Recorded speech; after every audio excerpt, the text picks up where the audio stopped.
কাশ্মীরকে মান্দানাথ কেমন চেহারা, কেমন রূপ, এগুলো নিয়েও তিনি গবেষণা করেন। তারপরে উনি কখন আবার সারা পৃথিবীর প্রধানমন্ত্রী ঘোষণা করে ফেলেন নিজেকে, তাও বলা যাচ্ছে না।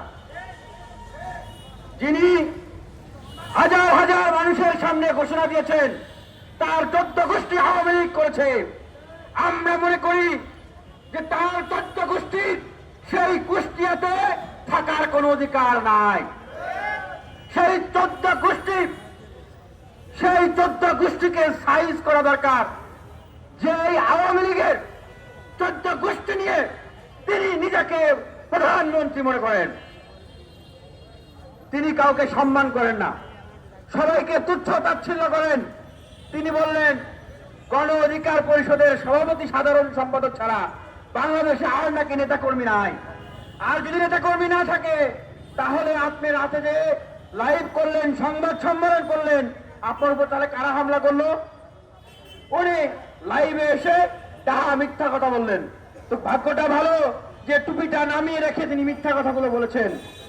আমরা তীব্র নিন্দা এবং প্রতিবাদ জানাই যে এরকম দাড়ি রেখে টুপি পরে পাঞ্জাবি পরে কোরআনের কথা বলে মানুষের সহজ সরল সেন্টিমেন্টকে, এই বাংলাদেশের ধর্মপ্রাণ মানুষের আবেগকে কাজে লাগিয়ে জায়গায় জায়গায় ওয়াজ করে বেড়ান, আর ইসলামের নামে অনইসলামিক কথাবার্তা বলে বেড়ান।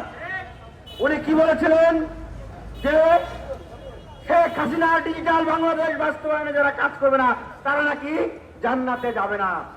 তা আমরা বলতে চাই বাংলাদেশের আলেম ওলামাদের উদ্দেশ্যে এবং জামাত ইসলামের উদ্দেশ্যে এই ধরনের আবু জাহেলদেরকে, গন্ডা মূর্খ অবান্তেওদেরকে আপনারা তো মনোনয়ন দিয়েছেন, এখন কি তাদের এই সমস্ত কার্যক্রমকে প্রমোট করবেন?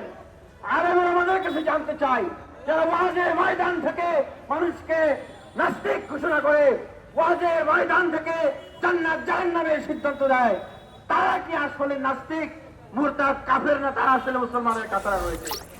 আমরা